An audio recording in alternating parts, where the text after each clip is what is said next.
So the craziness in this place never ends because the craziness is coming from the management. They're the ones who are the circus ringleaders of this psycho circus pile of scumbags that behave like filthy animals constantly.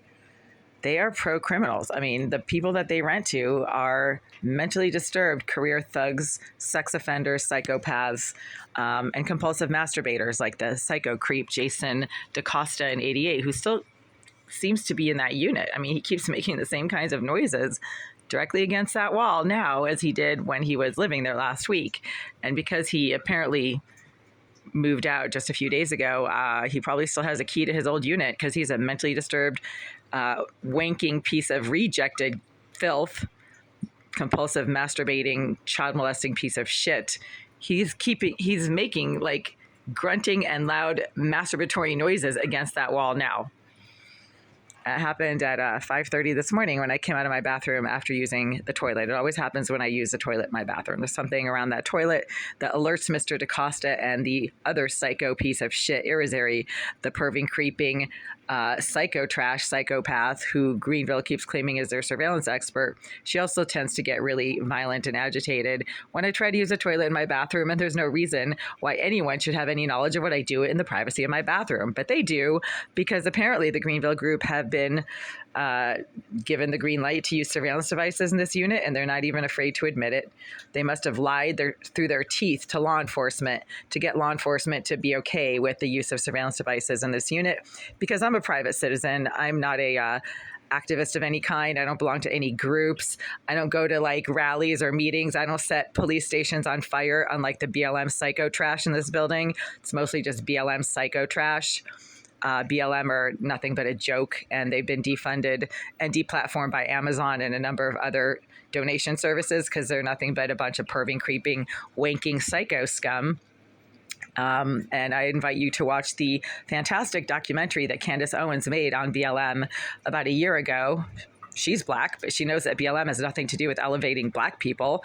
It has everything to do with perving, creeping, psycho trash who use and embezzle funds to perv and creep all over women and to hire hookers and strippers. That's what BLM does. They're a bunch of bottom-feeding filth. And a lot of them live in this building, unfortunately. So right now, I'm getting this funny feeling that Felicita Rodriguez of the office of the Greenville Group, she's one of the property managers, has just contacted her attorney, James Van Dyke, to take me back to court because I am literally not even one business day late on paying an installment that I need to pay.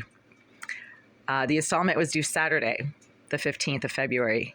That is not a business day. Saturday is a non-business day, and a lot of banks are not open on Saturdays. My bank isn't, because I have to make the payment in cash due to the fact that their payment platform is a joke and often has constant glitches where you can't pay electronically.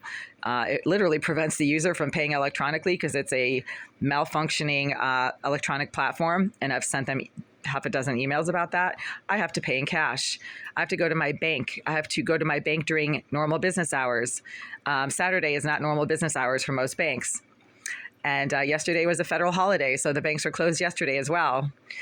And today is Tuesday, but it's 6:30 a.m. on Tuesday, February 18th. So it's not even the business day, right? So technically, I'm not even late on this payment.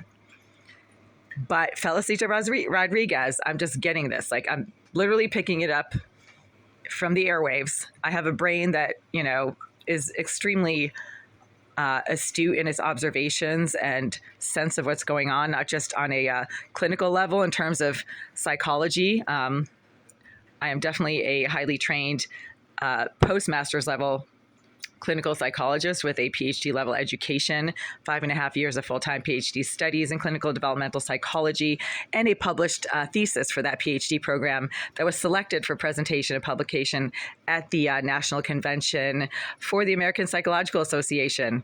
But I'm also a master's level research scientist with 18 years of proven track record and publications in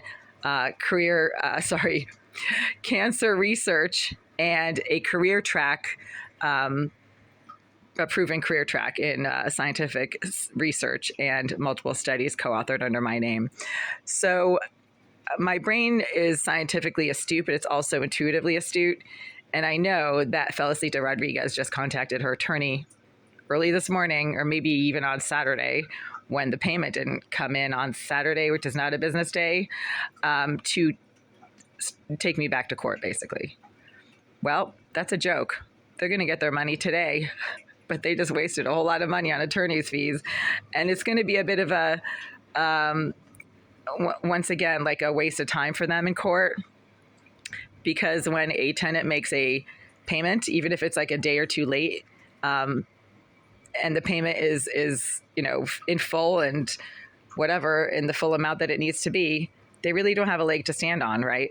Life gets in the way. And again, like I said, the payment was not due until the 15th, which was not a business day. The 15th was a Saturday. I am under no obligation to make the payment the day before. I'm not. I mean, the due date is the due date, right? If they're going to be like splitting hairs and getting all technical, the due date was Saturday the 15th, not Friday the 14th. Therefore, I was under no legal obligation to make the payment on Friday the 14th. And we are not even into the business day on Tuesday, which is the first business day after the due date, and they're already contacting their attorneys. They are so mentally disturbed. Where I am concerned, it's almost embarrassing for them. That's just sad, because they're not going to win. They just lost in court a month ago for the same reason, saying, oh, she made her payments on Mondays instead of Fridays.